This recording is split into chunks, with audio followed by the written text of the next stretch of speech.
All right. You all know me. I'm Warren, and we're all DAT students. And I am going to teach about the endocannabinoid system today. So first, I want to talk about the learning outcomes, identify key components and functions of the endocannabinoid system, identify benefits that cannabinoid supplementation can have for patients, and then discuss the legal considerations or be able to discuss the legal considerations that the like CBD and cannabis products can have. So today we're just going to talk about the endocannabinoid system, any athletic performance or other benefits that it can have for our athletes. I believe we're all in a setting where we have athletes, correct?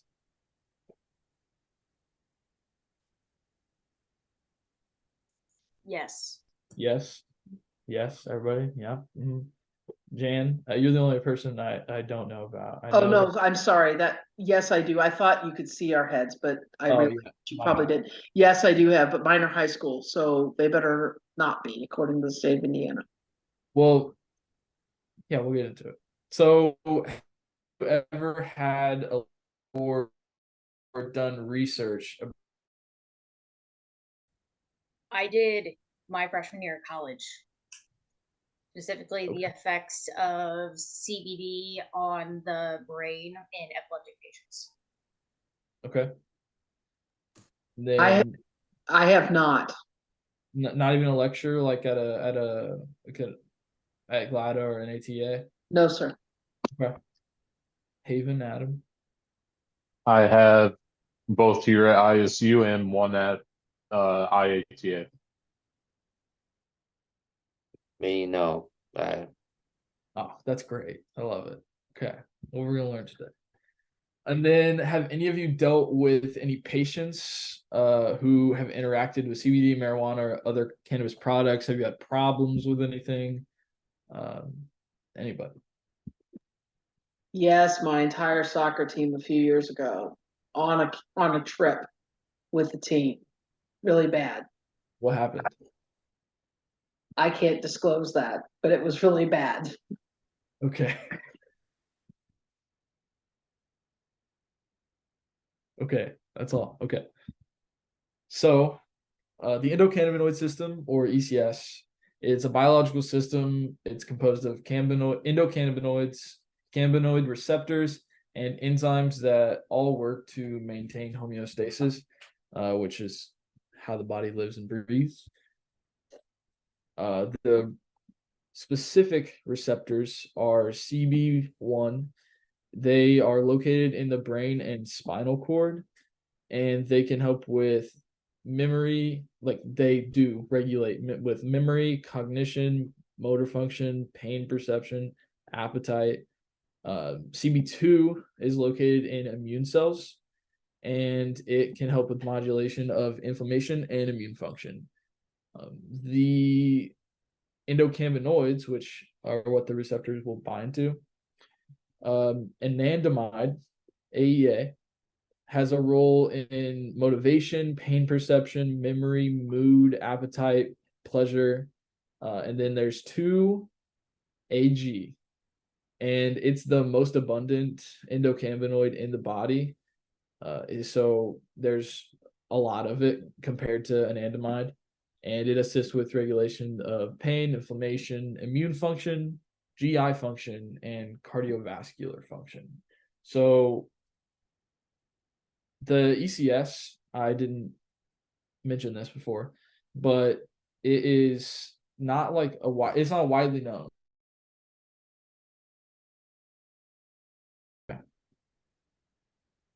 Okay, so let's go back.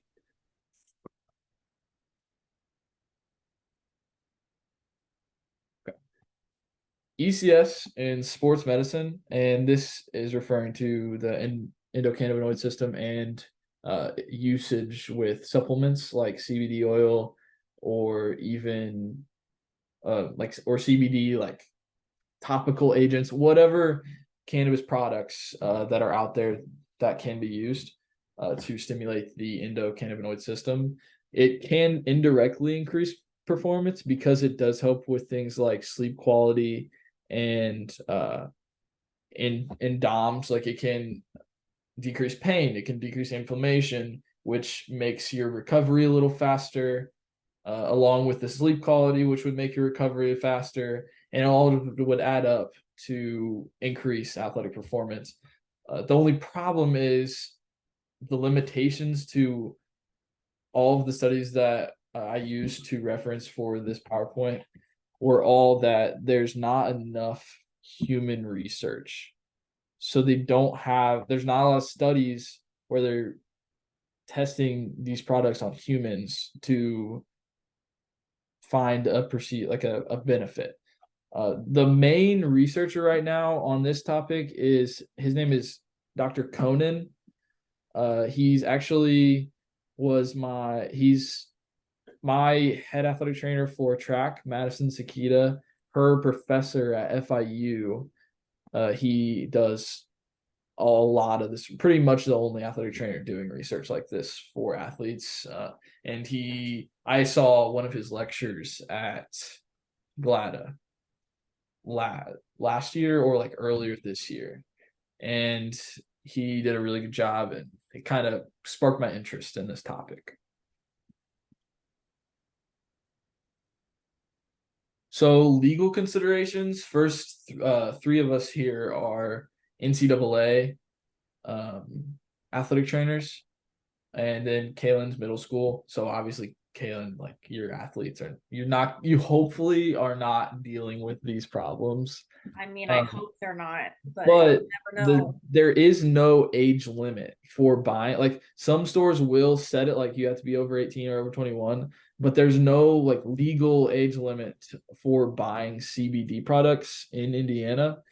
And unfortunately, they're not FDA approved, so they're not very well regulated, which basically means that if you use CBD oil that you buy from a gas station per se, you could still test positive on a drug test for THC levels because the FDA isn't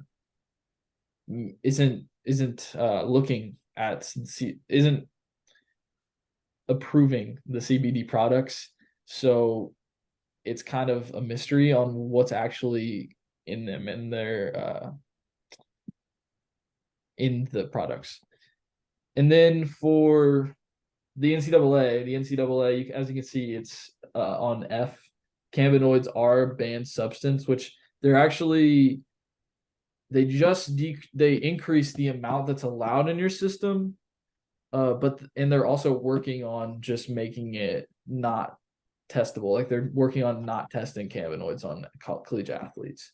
So once it's FDA approved, once it's more regulated, and then once it's not a tested substance and there more studies come out on its benefits, then we can, as athletic trainers, start to actually think about applying this and recommending these products to our athletes, or if you're not in an athletic setting, to your patients.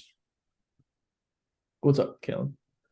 How would recommending cannabinoids though relate to scope of practice and like prescribing things technically though? So it has a like wide variety of benefits, and there are different products for different benefits. So like different products will help with anxiety, different products will try and attack sleep, like trouble sleeping and improving sleep quality. Different products will help you with maybe more focus. And that's where the more research part comes in, because we need research on these products to be able to justifiably say, I think this product would be helpful for you because this and this. And if it doesn't help, then it's not hurting you because this is what this says. So really the answer to that is more research needs to be done, and it needs to be more regulated before we ever even think about suggesting it to athletes. Any other questions? Okay. Oh, hey, Jan. Good, yeah. Good questions.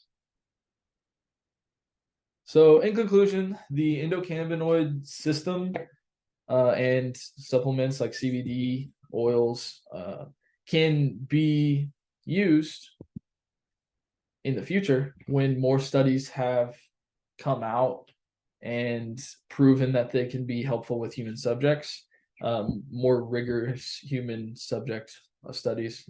And when that happens, we can maybe think about using it and recommending it to our athletes for performance enhancing benefits or just for their quality of life benefits. A lot of athletes are, especially collegiate athletes or any student athlete, is just more stressed than the average student because they have so much more on their plate, and maybe these products could be used in the future. And then making sure to understanding that right now it's not a possibility to recommend because of the legal considerations. I mean, first of all, we're all in Indiana, so it's horribly regulated here. And since cannabis isn't even legal, there's not really anything happening in Indiana when it comes to research on this topic. So we just have to hope that Dr. Conan can get all this stuff done. And then there are my references. I have shared a link in the Zoom chat, and it's a Google form for the assessment and for feedback on the lecture. So if you could all just go into the little Zoom chat and fill out that form, I would be very appreciative. And thank you all for listening.